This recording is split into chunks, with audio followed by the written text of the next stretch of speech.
우리가 함께 은혜 나눌 하나님 말씀은 민수기 34장 1절에서 29절까지 말씀. 찾으셨으면 본문 1절에서 2절 말씀만 함께 봉독하도록 하겠습니다. 시작. 여호와께서 모세에게 말씀하여 이르시되 너는 이스라엘 자손에게 명령하여 그들에게 이르라. 너희가 가나안 땅에 들어가는 때에 그 땅은 너희의 기업이 되리니 곧 가나안 사방 지경이라. 아멘. 약속의 땅의 경계와 분배할 자를 지명. 약속의 땅의 경계와 분배할 자의 지명이라는 제목으로 하나님 말씀 증거하도록 하겠습니다. 우리가 지난 시간에는요, 모세가 하나님의 명령을 따라 애굽에서부터 모압 평지에 이르기까지 이스라엘 백성이 40년 동안 걸어온 그 길고도 험난했던 광야의 모든 발자취를 하나하나 낱낱이 기록하며 회고하는 장엄한 장면과 가나안 땅에 들어가서는 원주민들을 철저하게 몰아내고 그 모든 우상들을 완전히 진멸하라고 명령하시는 하나님의 엄중하신 명령을 함께 깊이 있게 자세히 살펴봤었습니다. 우리는 수십 개의 지명 하나하나에 새겨진 하나님의 신실하신 손길을 되짚어가면서 광야의 모든 여정이 이스라엘의 능력이나 결단의 산물이 아니라 오직 여호와의 명령대로 이끌어온 은혜의 노정이었음을 확인해 볼 수 있었고요. 오직 그 여호와의 명령대로 이끌어온 은혜의 노정을 기억할 때만 가나안에 들어가서 탐심과 우상과 세상과의 타협을 철저하게 진멸하라고 하는 그 준엄한 하나님의 명령에 내 육적 자아를 꺾고 복종할 수 있다라는 것도 함께 배울 수가 있었어요.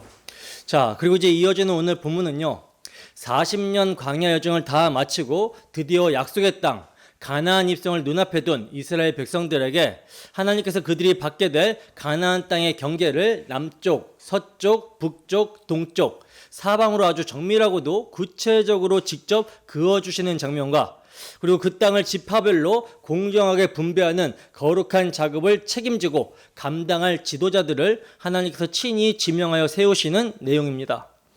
여러분, 왜 하나님은 아직 가나안 땅에 한 발자국도 들여놓지 않은 상태에서 요단 동편 모압 평지에 서 있는 백성들에게 굳이 그 땅의 뚜렷한 경계선을 미리부터 그어주시고 지도자들의 이름까지 낱낱이 지명하시는 걸까요? 구속사적으로 볼 때 이것은 단순히 앞으로 차지할 영토의 지도를 그려주시는 부동산 확정 작업이 아니죠.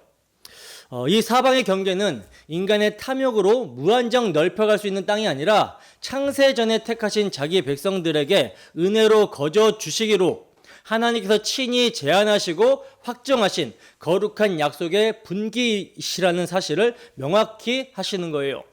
그래서 이제 들어가게 될 약속의 땅에서도 내 욕망의 크기대로 사는 것이 아니라 오직 하나님이 그어주신 은혜의 분수 안에서 만족하며 세상의 가치관과 철저히 구별된 거룩한 하나님 나라의 백성으로 살아가야 된다라는 그 엄중한 성별의 사명을 확인시켜 주시고 있는 것입니다.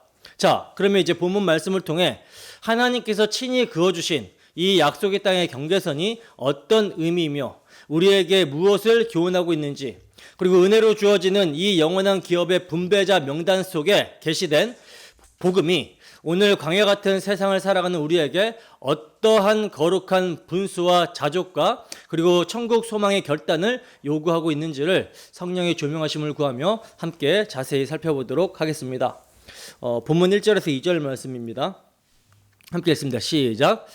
여호와께서 모세에게 말씀하여 이르시되 너는 이스라엘 자손에게 명령하여 그들에게 이르라. 너희가 가나안 땅에 들어가는 때에 그 땅은 너희의 기업이 되리니 곧 가나안 사방 지경이라. 아멘. 자, 보세요. 하나님께서 지금 모세를 통해 이스라엘 자손에게 가나안 땅의 경계를 말씀해 주시고 있는데요, 그 첫 말씀이 무엇입니까? 그 땅은 너희의 기업이 되리니 라고 하시죠. 여기서 기업이라고 하는 단어, 나할라라는 말은요, 단순한 재산이나 소유지를 가리키는 말이 아니에요. 그럼 뭐냐? 조상으로부터 대대로 물려받는 혈통과 언약에 근거한 유산, 즉 분기시라고 하는 아주 깊은 의미를 담고 있는 단어입니다. 그러니까 지금 하나님께서는요, 이스라엘에게 단순히 눈에 보이는 세상의 땅 몇 평을 떼어주시는 것이 아니라 일찍이 아브라함과 맺으신 그 언약, 이삭에게 확인하시고 야곱에게 다시 맹세하신 그 거룩한 구속사의 약속을 바로 지금 이 순간 성취하고 계시는 거예요. 하나님께서 아브라함에게 언제 처음 이 땅의 경계를, 이 약속의 땅의 경계를 말씀해 주십니까? 창세기 15장에서 땅의 경계를 말씀해 주시죠. 창세기 15장 18절 말씀입니다. 함께 읽습니다. 시작. 그 날에 여호와께서 아브라함과 더불어 언약을 세워 이르시되 내가 이 땅을 애굽 강가에서부터 그 큰 강 유브라데까지 내 자손에게 주노니. 아멘. 보세요. 하나님께서는요, 아브라함과 더불어 언약을 세워주시면서 약속하신 땅의 경계를 말씀해 주시는데요. 우리는 이 땅의 경계를 하나님께서 말씀해 주시기 전에 먼저 행해 주셨던 언약 체결식을 주목해야 됩니다. 약속의 땅의 경계를 말씀해 주시기 전에 하나님께서 행해 주셨던 언약 체결식을 주목해야 된다. 하나님은요, 아브라함에게 땅과 자손을 주시겠다라고 약속하시며 아브라함에게 3년 된 암소와 3년 된 암염소와 3년 된 순양과 산비둘기와 집비둘기 새끼를 잡아다가 언약 체결식을 준비하라고 하십니다. 이것은 이제 언약 체결을 하기 위해 짐승을 반으로 쪼개서 마주 대하여 놓으라는 거거든요. 이게 고대 중동의 언약 체결식인데요. 이게 뭘 의미하는 거냐면 언약의 당사자가 쪼갠 고기 사이로 함께 지나감을 통해, 함께 쪼갠 고기 사이로 넘어감을 통해 누구든지 이 언약을, 이 약속을 어기는 자는 이 짐승처럼 처참하게 쪼개져 죽을 것이다 라고 하는 피해 맹세를 의미하는 거예요. 근데 정작 언약 체결식을 할 때는요, 하나님과 아브라함이 함께 그 쪼갠 고기 사이를 지나가는 것이 아니라 아브라함은 깊이 잠에 빠져 있었고 타는 햇불로 임하신 여호와 하나님께서 홀로 그 쪼갠 고기 사이를 지나가세요. 이것이 구속사적으로 뭘 계시합니까? 장차 이스라엘 백성들이, 아니 오늘날 저와 여러분들이 하나님의 언약을 밥 먹듯이 파기하고 범죄하여 마땅히 저 짐승처럼 쪼개져 지옥 형벌을 받아야 될 터인데 그 무서운 언약의 저주를 우리에게 묻지 아니하시고 하나님 당신께서 홀로 감당하시며 당신의 아들을 십자가에 찢어 죽이시겠다라고 하시는 어마어마한 대속의 은혜를 계시하고 있는 거예요. 그리고 그렇게 쪼갠 고기 사이를 홀로 지나가시며, 즉 언약의 저주를 당신이 홀로 감당하시겠다라고 선언하시면서 뭐라고 말씀하시죠? 내가 이 땅을 애굽 강에서부터 큰 강 유브라데까지 내 자손에게 주겠다라고 말씀하시죠. 바로 그 약속의 날로부터 약 460년, 이스라엘 백성이 430년의 애굽 노예 생활을 거치고 40년의 광야를 통과하여 이제 모압 평지에 서 있는 이 순간까지 하나님은 단 한순간도 그 약속을 잊으신 적이 없다라는 거예요. 기업이 되리니라고 하는 그 한마디 선언 속에 이 엄청난 약속의 성취가 담겨 있는 것입니다. 약 470년이 넘는 세월을 신실하게 지켜오신 하나님의 언약적 사랑이 압축되어 있다라는 거죠. 근데 여러분, 여기서 우리가 반드시 붙잡아야 될 아주 중요한 신학적 핵심이 있는데 그게 뭐냐면 바로 이 경계를 누가 정해 주셨냐는 거예요. 1절을 다시 보세요. 여호와께서 모세에게 말씀하여 이르시되라고 말씀하고 있죠. 즉 이 땅의 경계는 이스라엘이 협상하거나 전쟁 결과로 획득하거나 혹은 국제사회의 합의로 확정된 것이 아니라 하나님께서 친히 먼저 일방적으로 선포하신 거라는 겁니다. 여러분, 이것이 구속사적으로 얼마나 중요한지 아십니까? 구원은 인간 편에서 어떤 조건을 성취했을 때 비로소 주어지는 것이 아니라 하나님의 주권적인 작정과 선하신 뜻에 따라 먼저 결정되고 먼저 선포되고 먼저 준비된다라는 사실을 명확하게 계시하고 있는 거예요. 이 원리를 신약에서 바울 사도는 이렇게 증거합니다. 에베소서 1장 4절에서 6절 말씀입니다. 함께 했습니다. 시작. 곧 창세 전에 그리스도 안에서 우리를 택하사 우리로 사랑 안에서 그 앞에 거룩하고 흠이 없게 하시려고 그 기쁘신 뜻대로 우리를 예정하사 예수 그리스도로 말미암아 자기의 아들들이 되게 하셨으니 이는 그가 사랑하시는 자 안에서 우리에게 거저 주시는 바 그의 은혜의 영광을 찬송하게 하려는 것이라. 아멘. 보세요. 창세 전에 그 기쁘신 뜻대로 거저 주시는 바, 이 세 표현이 핵심인데요. 이스라엘 백성들이 가나안 땅을 받을 자격이 있어서, 약속의 땅을 받을 자격이 있어서 하나님이 그 경계를 그어주시는 것이 아니라는 거예요. 광야 40년 내내 원망하고 반역하고 금송아지를 만들어 섬겼던 그 죄인들에게 하나님은 여전히 이 땅이 너희 기업이니라 하고 선언하고 계시는 겁니다. 이것은 오직 창세전에 이미 작정하시고 언약하신 그분의 주권적 은혜 때문이라는 거예요. 이것이 구원의 토대라는 거죠. 내가 어떤 종교적 행위를 했기 때문에, 내가 헌신을 많이 했기 때문에, 내가 남보다 죄를 덜 지었기 때문에 그렇게 해서 구원받은 것이 아니라는 겁니다. 오직 창세 전에 그리스도 안에서 우리를 택하사 그 기쁘신 뜻대로 거저 주신 은혜 때문이라는 거죠. 이것을 오늘 민수기 34장의 경계 선포가 생생하게 계시하고 있는 거예요. 자, 그래서 이제 하나님께서는 그 구체적인 경계를 사방으로 상세하게 그어주시는데요. 본문 3절에서 12절 말씀입니다. 함께 읽습니다. 시작. 너희 남쪽은 에돔 곁에 접근한 신광야니 너희의 남쪽 경계는 동쪽으로 염의 끝에서 시작하여 돌아서 아그랍빔 언덕 남쪽에 이르고 신을 지나 가데스 바네아 남쪽에 이르고 또 하사라다를 지나 아스몬에 이르고 아스몬에서 돌아서 애굽 시내를 지나 바다까지 이르느니라. 서쪽 경계는 대가 경계가 되나니 이는 너희의 서쪽 경계니라. 북쪽 경계는 이러하니 대에서부터 호르산까지 그어라. 호르산에서 그어 하맛 어기에 이르러 스다에 이르고 그 경계가 또 시브론을 지나 하사레난에 이르나니 이는 너희의 북쪽 경계니라. 너희의 동쪽 경계는 하사레난에서 그어 스밤에 이르고 그 경계가 또 스밤에서 리블라로 내려가서 아인 동쪽에 이르고 또 내려가서 긴네렛 동쪽 해변에 이르고 그 경계가 또 요단으로 내려가서 염에 이르나니 너희 땅의 사방 경계가 이러하니라. 아멘. 자, 보시면 하나님께서 지금 경계를 그어주실 때 대충 이 근처야 이게 아니라 남쪽, 서쪽, 북쪽, 동쪽을 아주 정밀하고도 세밀하게 마치 설계 도면을 그려주시듯이 구체적으로 그어주시고 있어요. 남쪽은 에돔 곁 신광야에서 시작하여 여매를 지나 아그랍빔 비탈 남쪽을 거쳐 애굽강까지, 서쪽은 지중해 즉 대해까지고요. 북쪽은 대해에서 호르산을 거쳐 하마더기와 스닥과 시브론을 지나 하살 에난까지, 동쪽은 하살 에난에서 스밤을 거쳐 갈릴리 바다 동편 해변으로 내려와 요단강 물줄기를 타고 사해까지. 얼마나 구체적이고 정밀합니까? 마치 하나님께서 시내산에서 모세에게 성막 식양을 주실 때 세밀하게 모든 치수와 재료와 구조를 하나하나 알려주신 것과 같아요. 훗날 다윗이 성전을 건축할 때도 하나님께서는 그 설계도를 구체적으로 말씀해 주셨었죠. 그래서 다윗은 아들 솔로몬에게 성전의 시경을 물려주면서 그 출처를 이렇게 고백합니다.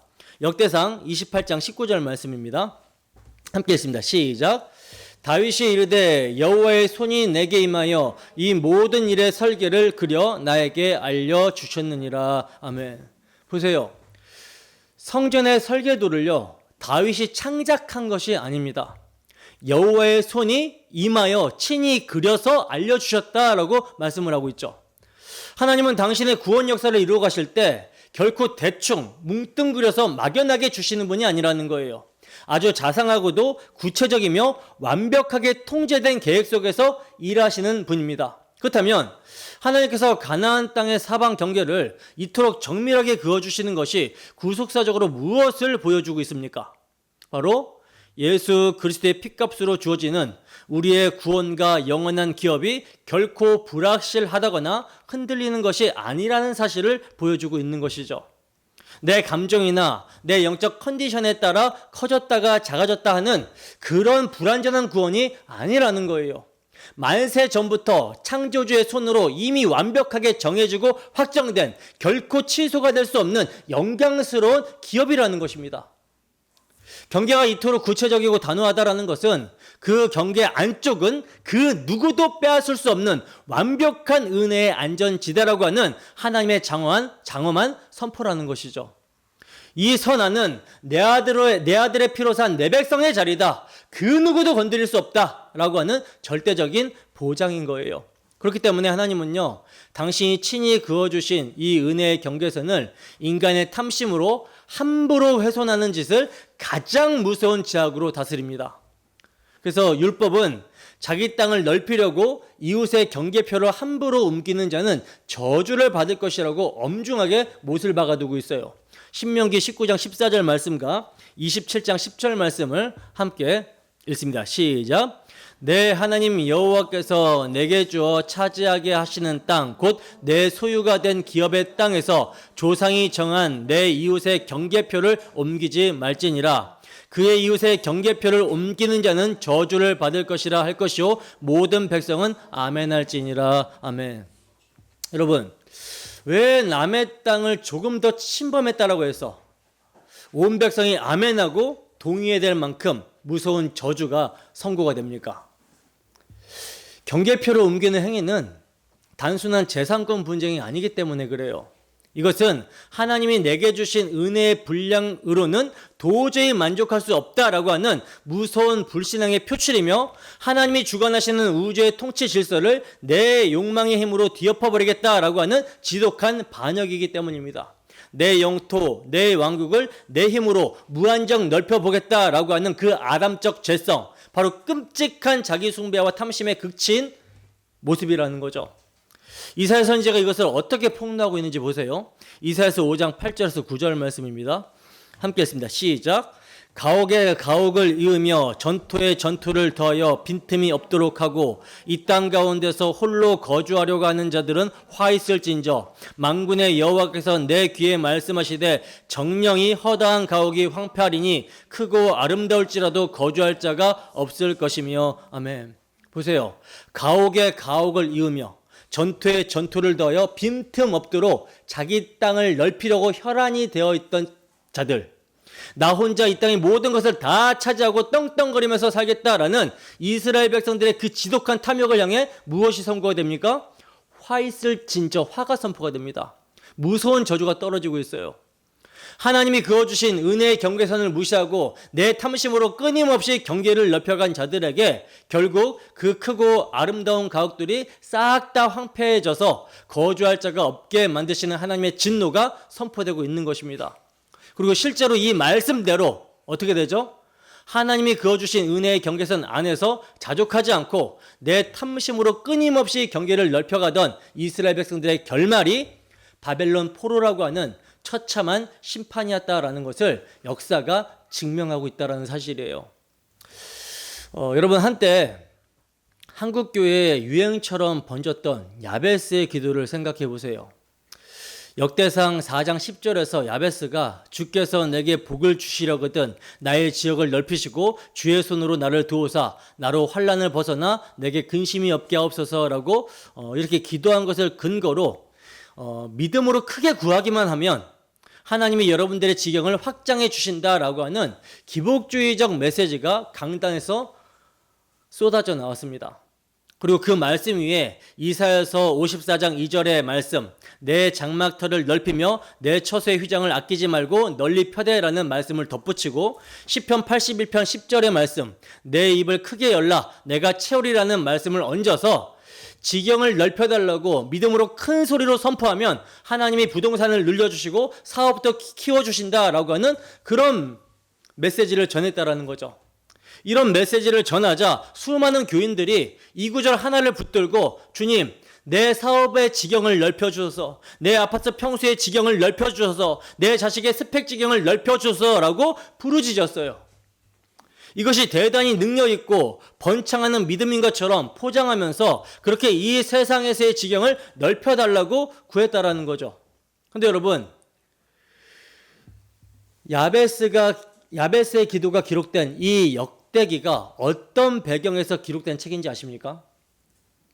바벨론 포로에서 돌아온 이스라엘 백성들이 왜 자신들이 기업을 잃어버렸는지, 왜 나라가 망했는지를 반성하는 문서예요.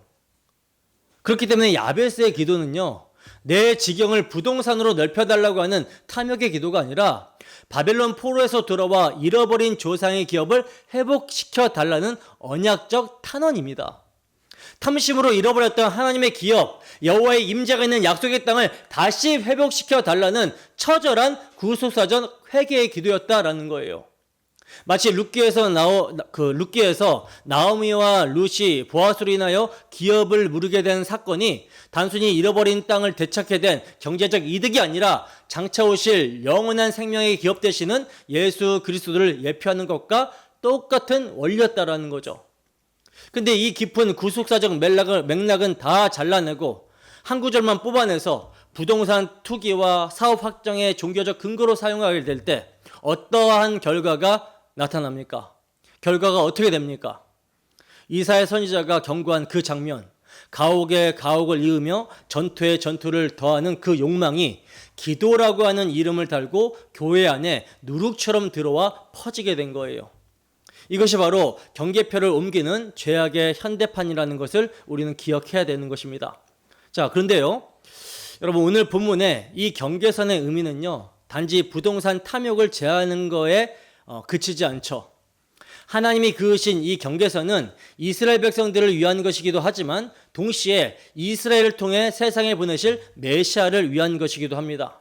이 경계 안에서 다윗 왕국이 세워지게 되고요, 예루살렘 성전이 세워지고 그 성전에서 날마다 드려지는 제사를 통해 오실 메시아가 예표가 되며 마침내 그 땅 위에서 하나님의 아들 예수 그리스도가 태어나십니다.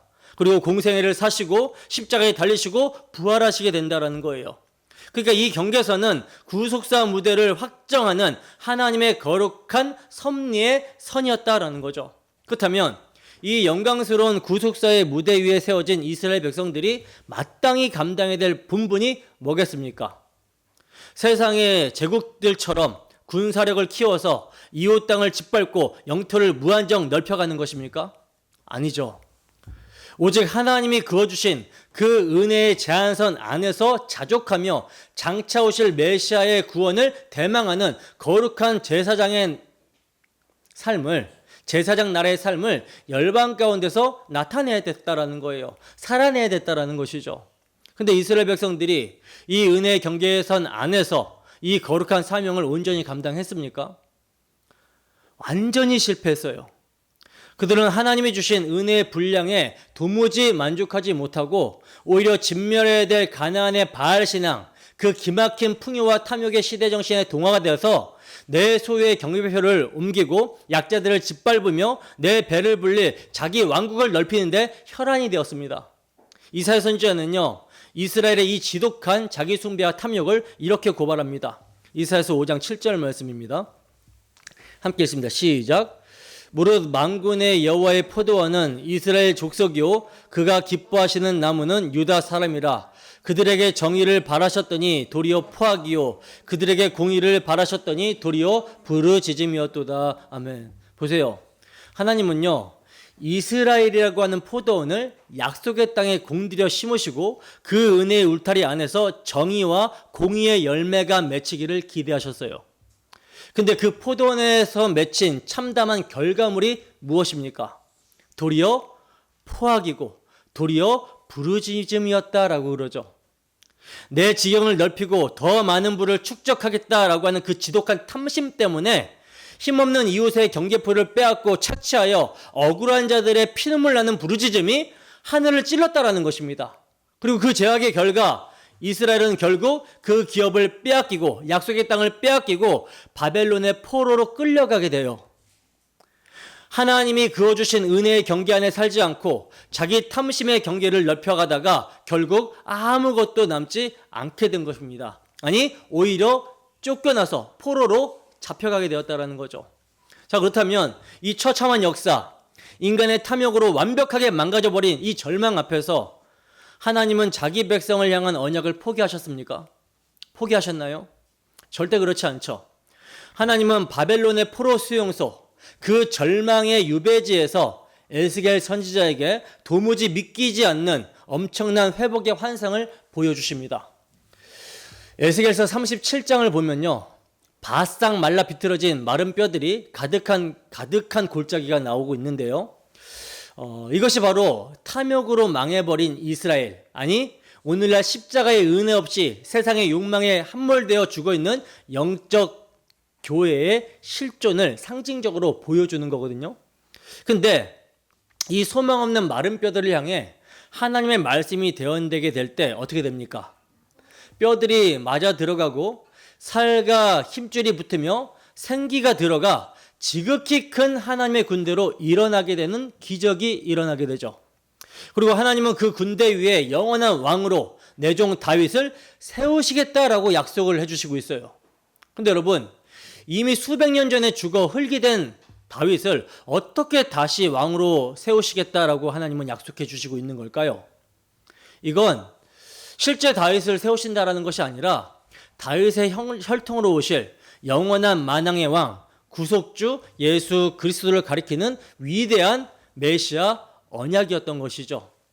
훗날 가브리엘 선지자가 마리아에게 이 언약의 성취를 이렇게 고지합니다. 누가복음 1장 32절에서 33절 말씀입니다. 함께 읽습니다. 시작. 그가 큰 자가 되고 지극히 높으신 이의 아들이라 일컬어질 것이요 주 하나님께서 그 조상 다윗의 왕위를 그에게 주시리니 영원히 야곱의 집을 왕으로 다스리실 것이며 그 나라가 무궁하리라. 아멘. 보시면 가브리엘 천사가 구약의 언약, 즉 에스겔 골짜기의 마른 뼈들을 살려내시고 그들 위에 세우시겠다라고 약속하셨던 그 영원한 왕 다윗의 언약이 누구를 통해 어떻게 성취가 되는지를 아주 정확하게 고지하고 있죠. 그 조상 다윗의 왕위를 그에게 주리니 그 나라가 무궁하리라. 즉 세상의 탐심으로 무너져버린 인간의 왕국을 폐하시고 오직 십자가의 피로 세워질 예수 그리스도의 무궁한 나라, 그 영원한 은혜의 통치가 시작이 될 것이다 라고 선포하고 있는 거예요. 그리고 이 영원한 왕의 통치 아래 에스겔서 47장에서는요 도무지 인간의 논리로는 설명할 수 없는 기막힌 생명수 강의 환상이 펼쳐집니다. 에스겔서 47장 1절 말씀입니다. 함께 했습니다. 시작. 그가 나를 데리고 성전 문에 이르시니 성전의 앞면이 동쪽을 향하였는데 그 문지방 밑에서 물이 나와 동쪽으로 흐르다가 성전 오른쪽 제단 남쪽으로 흘러내리더라. 아멘. 여러분, 이 생명수가 어디에서부터 시작되어 솟아납니까? 바로 성전 문지방 밑, 즉 제단이 있는 성전 한복판에서부터 흘러나오고 있어요. 그러면 구속사적으로 이 성전의 참된 실체가 누구예요? 이 성전을 헐라 내가 사흘 동안에 일으키리라 말씀하신 예수 그리스도죠. 예수님은 당신의 몸을 찢으심으로 흘러나오게 될 이 생명수의 비밀을 이렇게 친히 밝혀주십니다. 요한복음 7장 38절에서 39절 말씀입니다. 함께 했습니다. 시작. 나를 믿는 자는 성경의 이름같이 그 배에서 생수의 강이 흘러나오리라 하시니 이는 그를 믿는 자들이 받을 성령을 가리켜 말씀하신 것이라. 예수께서 아직 영광을 받지 않으셨으므로 성령이 아직 그들에게 계시지 아니하시더라. 자, 보세요. 에스겔이 환상 속에서 보았던 그 성전에서 흘러나오는 생명수의 실체가 바로 십자가에서 찢기신 예수 그리스도를 믿는 자들에게 내주하시는 성령 하나님이시라는 거예요. 예수님 자신이 온전한 참된 성전이 되시고 그 십자가의 은혜를 입어 성전된 성도들의 심령 안에 성령이 생수의 강이 되어 세상으로 거침없이 흘러가게 된다는 것입니다. 에스겔이 본 그 생명수의 강이 닿는 곳마다 죽었던 사해바다가 살아나고 물고기가 펄떡거리게 뛰는 그런 역사가 일어나게 되는 것은요, 바로 예수 그리스도의 십자가 복음이 전파되는 곳마다 마른 뼈와 같이 철저히 죽어있던 영혼들이 예수의 생명으로 살아나게 되는 것, 즉 복음의 능력이 온 땅에 퍼져나가게 되는 것, 이것을 예표하고 있었던 거예요. 나아가 에스겔서 47장 13절에서는 회복된 이스라엘의 그 땅의 경계, 회복된 이스라엘 받을 땅의 경계를 다시 말씀해 주십니다. 그러면서 22절에서 23절 말씀을 보면 아주 놀라운 말씀이 나오고 있는데 어떤 말씀이냐? 에스겔서 47장 22절에서 23절 말씀 함께 읽습니다. 시작. 너희는 이 땅을 나누되 제비 뽑아 너희와 너희 가운데서 머물러 사는 타국인 곧 너희 가운데서 자녀를 낳은 자의 기업이 되게 할지니 너희는 그 타국인을 본토에서 난 이스라엘 족속같이 여기고 그들도 이스라엘 지파 중에서 너희와 함께 기업을 얻게 하되 타국인이 머물러 사는 그 지파에서 그 기업을 줄지니라. 주 여호와의 말씀이니라. 아멘. 보세요. 완성된 약속의 땅의 기업을 받는 자들 가운데 이스라엘 12지파만 들어가는 것이 아니라 혈통적으로 이스라엘의 12지파만 들어가는 것이 아니라 율법 아래에서 개나 돼지 취급받으며 성회에 들어올 수 없었던 타국인, 즉 이방인들까지도 본토에서 난 이스라엘 족속과 완벽하게 똑같이 여겨주시고 심지어 동일하게 제비를 뽑아 영원한 기업을 안겨주신다라고 선언하고 계시는 거예요. 이것이 무엇을 계시하십니까? 예수 그리스도의 십자가로 말미암아 유대인과 이방인의 경계가 허물어지게 되고 오직 예수 그리스도의 피를 통해 하나님의 백성 안으로 들어온 모든 자들이 동일한 기업을 받게 된다라고 하는 복음의 완성을 미리 보여주고 있는 것이죠. 사도 바울은 이 점을 이렇게 증거합니다. 골로새서 3장 11절 말씀입니다. 함께 읽습니다. 시작.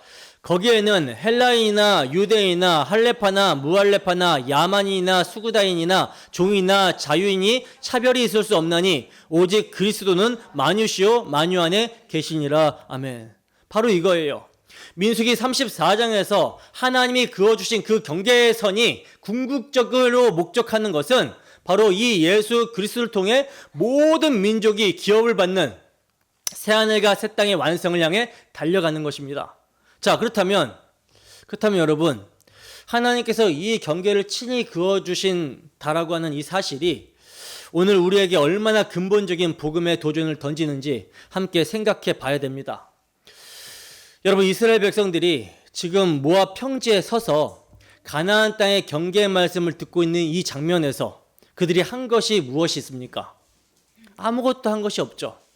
경계를 협상한 것도 아니고 얼마나 열심히 싸웠는지에 따라 더 좋은 땅을 분배받은 것도 아니라는 거예요. 하나님이 먼저 일방적으로 친히 이 안은 전부 너희 것이다 라고 선언해 주신 것입니다.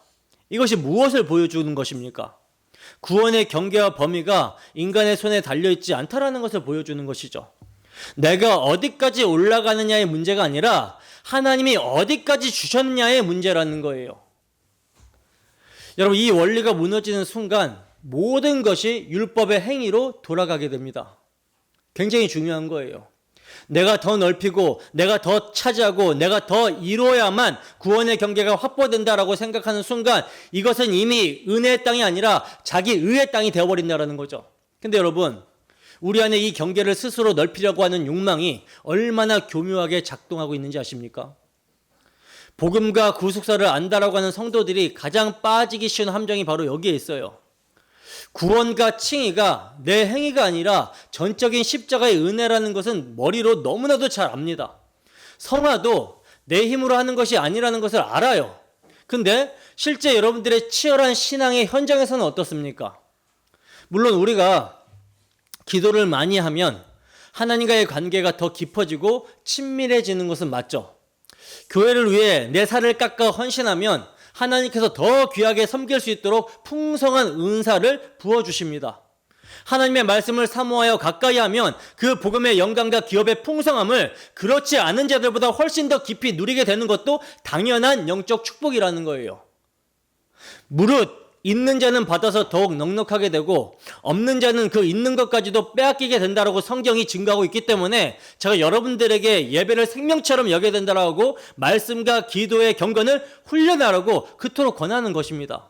근데 문제는 뭐냐면 하나님께서 우리에게 은혜와 복을 풍성히 누리라고 거저 주신 은혜의 방편들, 즉 그 거룩한 성화의 도구들, 말씀과 기도와 헌신을 대하는 우리의 마음의 태도입니다.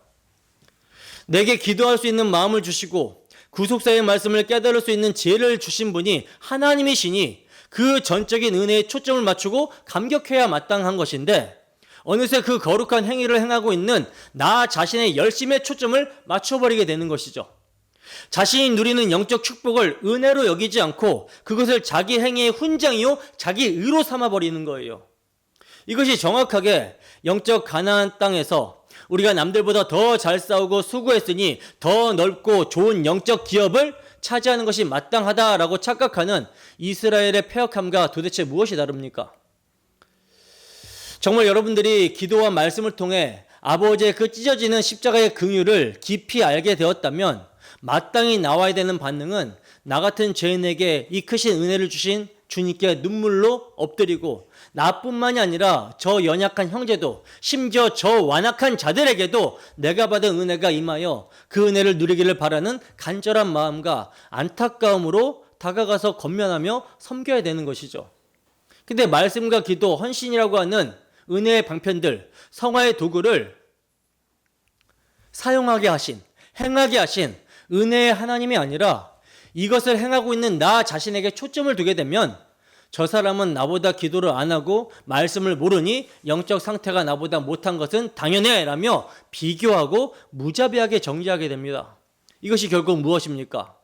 하나님이 제비 뽑아 거저주신 은혜의 경계를 철저히 무시하고 내 알량한 종교적 열심을 잣대로 삼아 내가 스스로의 기업의 경계를 긋고 영적 등급을 매기려는 무서운 자기의의 선언인 거예요. 하나님이 십자가의 피로 그어주신 은혜의 한계선에 납작 엎드려 복종하는 것이 아니라 내가 만든 종교적 기준으로 교회의 경계를 내 마음대로 재편하려고 하는 지독한 자기 숭배요 영적 반역이라는 거죠. 이게 거듭난 성도가 쳐서 복종시켜야 되는 땅의 지체입니다. 골로새서 3장 5절 말씀 보세요. 함께 읽습니다. 시작. 그러므로 땅에 있는 지체를 죽이라. 곧 음란과 부정과 사욕과 악한 정욕과 탐심이니 탐심은 우상 숭배니라. 아멘. 보세요. 바울 사도는 땅의 지체, 즉 탐심을 우상 숭배라고 규정하고 있죠. 근데 여러분, 이 탐심의 가장 깊은 뿌리, 우상 숭배, 탐심의 가장 깊은 뿌리가 무엇인지 아십니까? 돈이나 부동산에 대한 욕심 이전에 하나님이 정해주신 경계 안에 거하는 것을 거부하는 자기 주권에 대한 욕망입니다. 하나님, 당신이 정해준 것만으로는 부족합니다. 내가 더 가져야 되겠습니다. 라고 하는 그 영적 반역이 탐심의 본질이라는 거예요. 그것이 돈으로 표현되면 부동산 탐욕이 되는 것이고, 지위로 표현되면 권력욕이 되는 것이고, 신앙으로 표현되면 영적 엘리트주의가 되는 것이죠. 형태는 달라도 본질은 하나입니다. 하나님이 그어주신 경계를 내 손으로 옮기려는 반역이에요. 여러분, 오늘 이 자리에서 십자가 앞에 정직하게 서보세요. 나는 지금 하나님이 정해주신 은혜의 경계 안에 살고 있습니까? 아니면 끊임없이 내 기준으로, 내 욕망으로 그 경계를 더 넓히고 더 올라가려고 하고 있습니까? 우리는 끊임없이 내 지경을 넓히고 스스로 주인이 되려고 하는 이 끈질긴 육의 소욕을 날마다 십자가에 쳐서 복종시켜야 되는 거예요. 내 교만한 탐심을 가차없이 꺾어버리고 하나님이 정해주신 그 거룩한 은혜의 경계 안으로 철저히 돌이켜 납작 엎드려져야 되는 것입니다. 우리가 참으로 십자가 앞에서 자신을 성찰하며 철저한 자기 부인으로 나아가게 될 때 비로소 내가 내 아들의 피로 그어준 이 은혜의 경계 안은 영원토록 완벽하게 전부 내 것이다 라고 하시는 하나님의 그 일방적인 선언이 우리 인생에 얼마나 가슴 벅차고 놀라운 복음인지를 뼛속 깊이 깨닫게 된다라는 거죠. 이것을 알게 되기를 참으로 소원합니다. 자, 이제 13절부터 이어지는 말씀을 봅시다. 13절에서 15절 말씀입니다. 함께 했습니다. 시작. 모세가 이스라엘 자손에게 명령하여 이르되 이는 너희가 제비 뽑아 받을 땅이라 여호와께서 이것을 아홉 지파 반쪽에게 주라고 명령하셨나니 이는 르우벤 자손의 지파와 갓 자손의 지파가 함께 그들의 조상의 가문에 따라 그들의 기업을 받을 것이며 므낫세의 반쪽도 기업을 받음이니라. 이 두 지파와 그 반지파는 여리고 맞은편 요단 건너편 곧 해 돋는 쪽에서 그들의 기업을 받으리라. 아멘. 자, 보시면 하나님께서 가나안 서편 약속의 땅을 분배받을 자들을 아홉 지파 반으로 명시하시면서 르우벤과 갓과 므낫세 반지파는 이미 요단 동편에서 기업을 받았다라고 분명히 정리를 하고 있어요.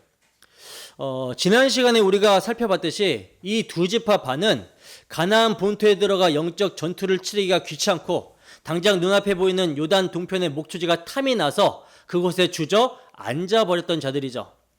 하나님이 정해주신 은혜의 경계 안으로 들어오기를 거부하고 자신들의 육신의 소욕을 따라 스스로 선택한 땅, 행위의 땅에 머물러버린 자들은 하나님이 은혜로 거저주시는 제비뽑기의 영광스러운 기업 분배에서 철저하게 제외된다라고 하는 무서운 사실을 성경은 고발하고 있는 거예요. 그리고 가나안 본토로 들어가는 9지파 반을 향해서는요, 제비뽑아 받을 땅이라고 선언하십니다. 제비뽑아 받을 땅. 여기서 이제 제비뽑아라고 하는 말이 핵심인데 잠언 16장 33절을 보면요, 지혜자는 이렇게 증거합니다. 사람이 제비는 뽑으나 모든 일을 작정하기는 여호와께 있느니라. 그러니까 제비 뽑기는 인간의 어떤 조건이나 공로나 전투에서의 기여도를 완벽하게 배제하는 방식이라는 거예요. 내가 칼싸움을 더 잘했다고, 우리 지파가 더 용맹하게 싸웠다고, 전공을 더 많이 세웠다고 더 좋은 땅을 더 많이 받는 성과급 제도가 아니라는 거죠. 땅의 분배는 오직 여호와 하나님의 일방적인 주권이요 전적인 은혜의 선물이라는 것을 선포하고 있는 것입니다. 이 점이 무엇을 여러분 예표합니까? 예수 그리스도께서 홀로 자기 영혼을 버려 사망에 이르기까지 싸우셔서 획득하신 그 영광스러운 기업을 그 전쟁에 아무런 공로도 없었던 우리에게 값없이 나누어 주신다라는 것을 예표하고 있는 것이죠. 제비뽑기는요, 여러분, 하나님의 주권적인 은혜를 증거합니다. 내 능력과 공로를 완전히 제로로 만들고 오직 하나님의 선택과 은혜만을 근거로 받는 분깃, 그것이 우리의 영원한 기업이라는 거예요. 자, 그렇다면 이 제비뽑기로 받은 기업이라는 사실이 오늘날 우리의 삶에 어떻게 적용이 되어야 될까요? 어떻게 적용이 됩니까? 여기서 제가 아주 중요한 질문을 하나 할게요. 이미 그리스도 안에서 확정된 기업을 받은 성도의 삶은 무언가를 따내는 싸움입니까? 아니면 이미 주어진 것을 누리는 싸움입니까? 전자예요, 후자예요? 후자죠. 이미 주어진 것을 누리는 싸움을 우리는 하는 거예요. 사도 바울은 이 점을요, 찬송하리로다 하나님 곧 우리 주 예수 그리스도의 아버지께서 그리스도 안에서 하늘에 속한 모든 신령한 복을 우리에게 주시되 우리에게 이미 주셨다라고 과거 완료로 증거를 하고 있어요. 그러니까 하나님은 그리스도 안에서 하늘에 속한 모든 신령한 복을 이미 우리에게 주셨다라는 것입니다. 제비뽑기로 기업이 이미 확정된 것처럼 예수 그리스도의 십자가 부활 안에서 우리의 영원한 기업은 이미 완전하게 확정되어 있다는 거죠. 그렇다면 여러분, 그리스도 안에서 이미 우리에게 주어진 그 하늘의 모든 신령한 복, 주님의 십자가로 다 이루어 주신 우리의 영원한 기업이신 하나님을 지금 여러분들의 삶 속에서 온전히 누리고 계십니까? 오늘날 교회 안에 수많은 사람들이 이미 주어져 있는 이 영광스러운 기업을 당장 누리지 못하고 자꾸만 뒤로 밀어버리고 있어요. 교회 안에 이런 기막힌 타입이 얼마나 많습니까? 주님, 지금은 제 삶이 안정이 안 돼서 아직 준비가 덜 됐습니까? 덜 됐습니다. 이 대출빚을 다 갚고 나면, 번듯한 내 집을 마련하고 나면, 자녀들을 다 대학 보내고 나면, 취업 문제가 해결되고 나면 그때 가서 신앙생활을 제대로 하고 그때 가서 제가 좀 누리고 헌신하겠습니다. 지금 당장 내 삶의 현장, 하나님이 줄로 재어주신 바로 그 척박한 경계 안에서 하나님을 누리지 못하고 세상의 조건이 채워질 때까지 한없이 유보하고 있다라는 거죠. 여러분, 이게 무슨 짓입니까? 이미 제비뽑아 분배된 기업의 등기 권리증을 손에 쥐고 있으면서도 정작 그 은혜의 땅에는 들어가지 않겠다라고 뻗대고 있는 그런 꼴인 것이죠. 이미 그리스도 안에서 하늘의 신령한 복이 다 주어졌고 영적으로 가장 부유한 자가 되었는데도 세상이 인정해주는 썩어질 조건들이 내 손에 쥐어질 때까지 그 십자가의 부유함은 창고에 처박혀 두고 있는, 묵혀두고 있는 그런 심보라는 거예요. 여러분, 이것은 단순한 삶의 여유의 문제나 영적인 게으름의 문제가 아닙니다.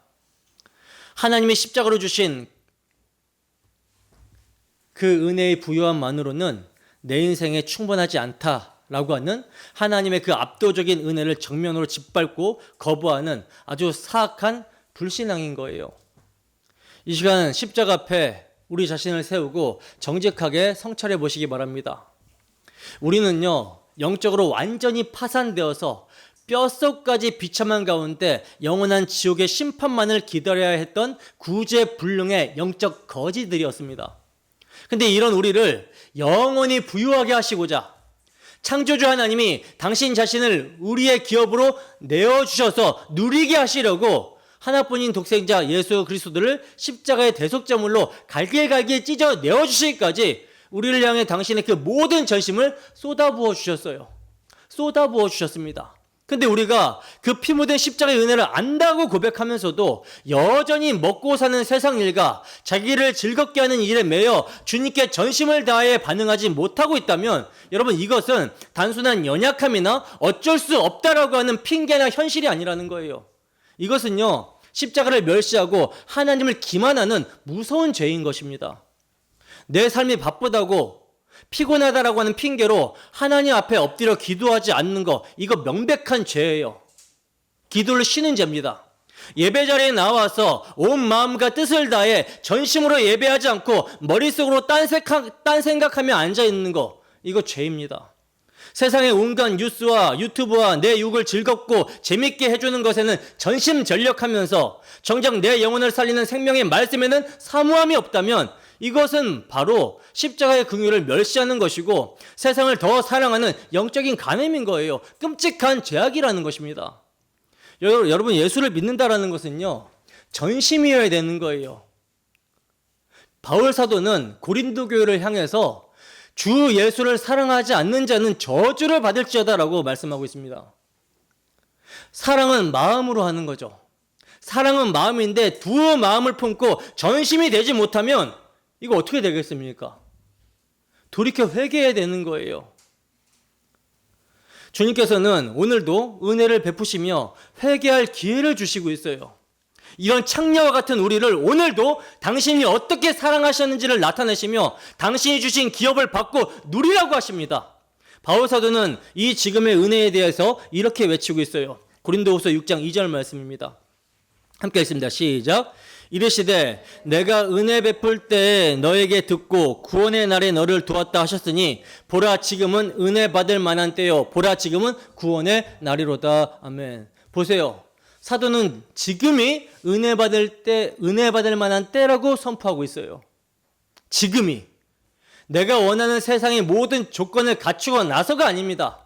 광야 40년을 막 마친 이스라엘이 아직 가나안 땅에 발 한 번 들여놓지 않은 그 척박한 모압 평지에서 하나님이 이미 경계를 그어주시고 이 안은 전부 내 기업이다라고 확정하여 선언하신 것처럼 우리가 아직이라고 하는 고요와 같은 세상에서 예수 그리스도 안에서 이미 확정된 그 영광스러운 기업을 지금 이 순간 오늘 믿음으로 누리는 것이 진짜 신앙이라는 거예요. 십자가로 주어진 생명보다 귀한 기업, 하나님을 전심으로 사랑하고 예배하는 것이 여러분 구원입니다. 참으로 바라기는 오늘 내게 허락된 그 척박한 삶의 경계선 안에서 나의 유일하신 기업 되시는 예수 그리스도, 그분 한 분만으로 기뻐하며 그분을 전심으로 누리며 전심으로 사랑하는 거룩한 언약 백성으로 회복되기를 소원합니다. 자, 그리고 이제 16절에서 18절까지의 말씀을 보시면 여기서는요, 여호와께서 모세에게 말씀하여 이르시되 너희에게 땅을 기업으로 나눌 자들의 이름은 이러하니라 하면서 이 기업을 분배할 거룩한 책임자들의 명단이 나오고 있는데요, 땅 분배의 총 책임자로 두 사람이 세워집니다. 대제사장 엘르아살과 이스라엘의 지도자 여호수아, 이렇게 두 사람이 세워지고 있는데 여러분들도 잘 알다시피 구약에서 제사장 직분과 왕의 직분은 철저히 분리가 되어 있죠. 그런데 이스라엘 백성들에게 생명의 기업을 나누어주는 이 결정적인 순간에 이 두 사람이 연합하여 총책임자로 서 있는 거예요. 이것이 누구를 예표하고 가리키는 그림자입니까? 장차 오셔서 대제사장으로서 자기 피로 우리의 죄를 영원히 속죄하시고 만왕의 왕으로서 우리를 통치하시며 영원한 하나님 나라의 기업을 나누어 주실 완벽한 중보자, 바로 왕 같은 제사장 되시는 예수 그리스도의 사역을 선명하게 예표하여 보여주고 있는 것이죠. 오직 우리는 예수 그리스도 한 분만으로 하늘의 유업을 상속받을 수 있다라고 하는 진리인 거예요. 그리고 엘르아살과 여호수아 아래에 각 지파를 대표하여 땅을 분배받을 10명의 지휘관 이름이 호명되고 있는데요. 근데 이 10명의 명단 중에 우리가 너무나도 잘 아는 아주 우리의 가슴을 뛰게 하는 이름 하나가 등장하죠. 19절을 보세요. 본문 19절 함께 읽습니다. 시작. 그 사람들의 이름은 이러하니 유다 지파에서는 여분네의 아들 갈렙이요. 아멘. 보세요. 유다 지파의 대표로 선발된 사람, 여분네의 아들 갈렙. 여러분 생각해 보세요. 지금 유다 지파의 대표로 선발된 사람, 이 사람이 이제 여분네의 아들 갈렙이라고 하는 사람인데, 갈렙은 광야 40년을 통과하고 살아남은 출애굽 1세대의 유일한 생존자 중에 한 명입니다. 두 사람이 생존하잖아요. 한 명은 누구예요? 여호수아고 또 한 명은 갈렙이에요. 이 명단이 호명될 때 다른 지휘관들은 전부 다 새롭게 일어난 광야 2세대의 젊고 팔팔한 사람들이었어요. 근데 갈렙의 나이는 몇 살입니까? 나중에 여호수아서에 보면 85세의 백발이 성성한 노인입니다. 근데 하나님은 젊고 힘센 장수들을 다 제쳐두고 85세 노인 갈렙을 유다 지파의 땅을 분배받고 책임질 지휘관으로 지명하여 세우셨어요. 왜 그러셨을까요?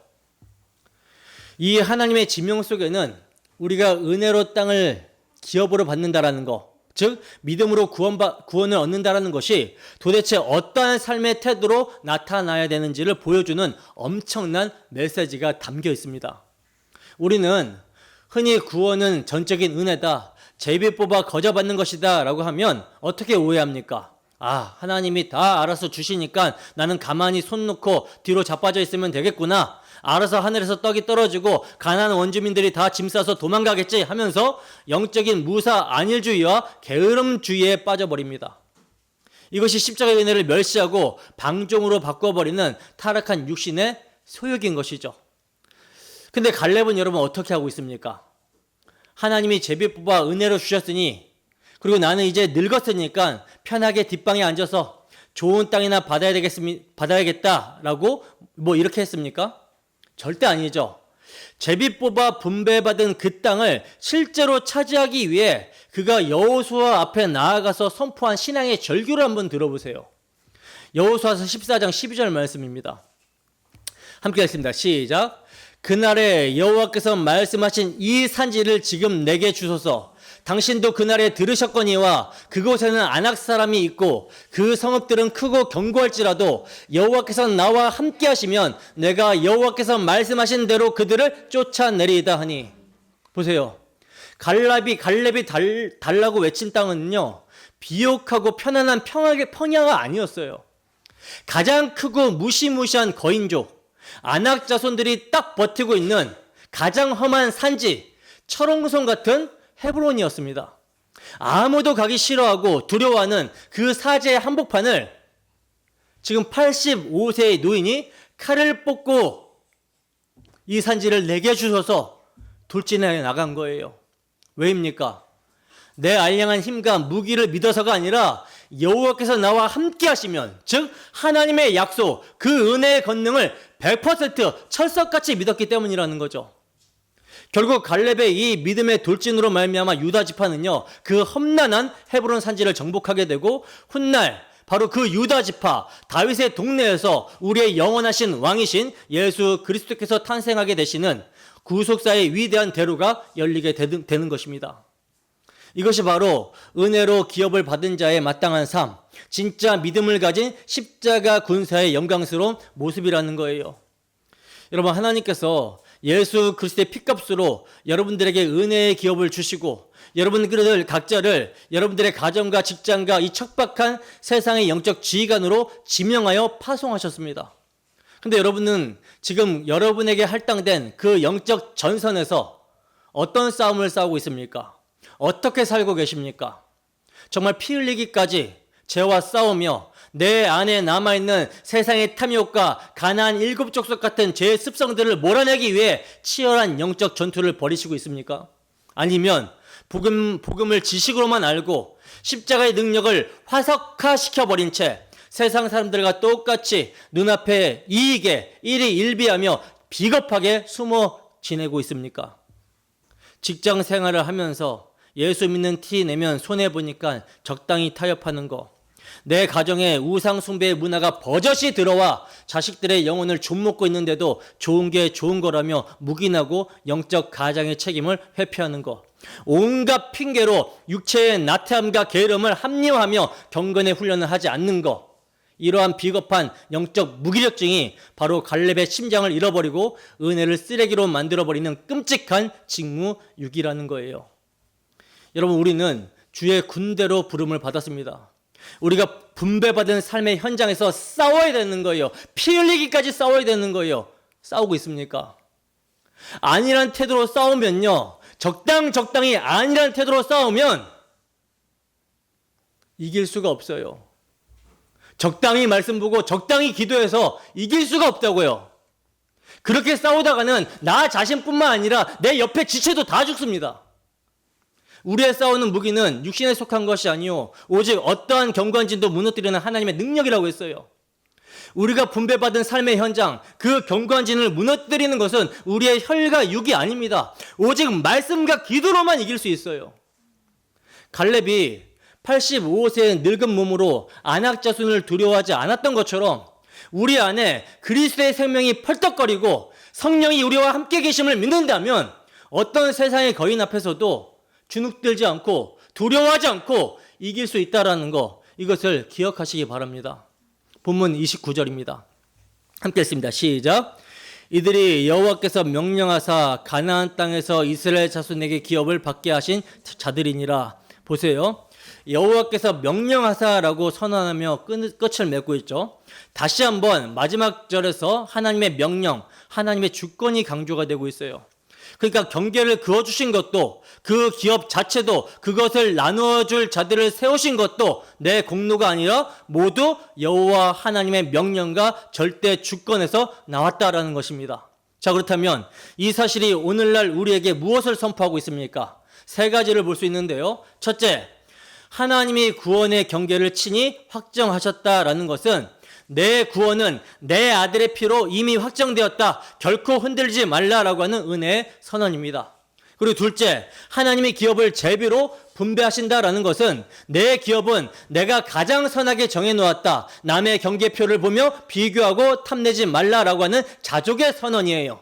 셋째, 하나님이 끝까지 책임지시는 분배자를 세우셨다라는 것은 내가 끝까지 책임지고 이루어낸다, 두려워하지 말라라고 하는 승리의 선언입니다. 이 세 가지가 지금 모압 평지에 서 있는 이스라엘에게, 그리고 이미와 아직의 긴장 속에서 광야 같은 세상을 살아가는 우리에게 동일하게 선포되고 있는 복음의 핵심 내용인 거예요. 다윗은요, 이 놀라운 복음을 깨닫고 어떻게 고백했는지를 보시죠.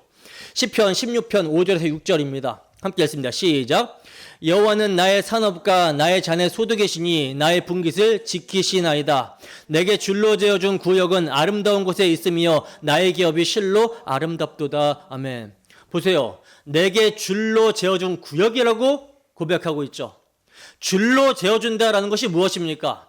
제비뽑기처럼 하나님이 당신의 주권으로 친히 정해주신 분깃이라는 거예요. 근데 다윗은 이 분깃이 아름다운 곳에 있다라고 엎드려 고백합니다. 내 육신의 눈에 볼 때는요, 아름다운 곳이 아닐 수 있어요. 요당 동편처럼 당장 기름져 보이고 편안한 땅이 아닐 수도 있습니다. 그러나 하나님이 재어주신 그 자리야말로 십자가의 피가 묻어있는 가장 완벽하고 아름다운 곳이라는 거, 이것이 진짜 십자가를 통과한 자의 거룩한 믿음의 고백입니다. 여러분, 오늘날 여러분들이 서 있는 그 치열한 삶의 자리를 하나님이 친히 재어주신 기업의 땅으로 받아들이고 있습니까?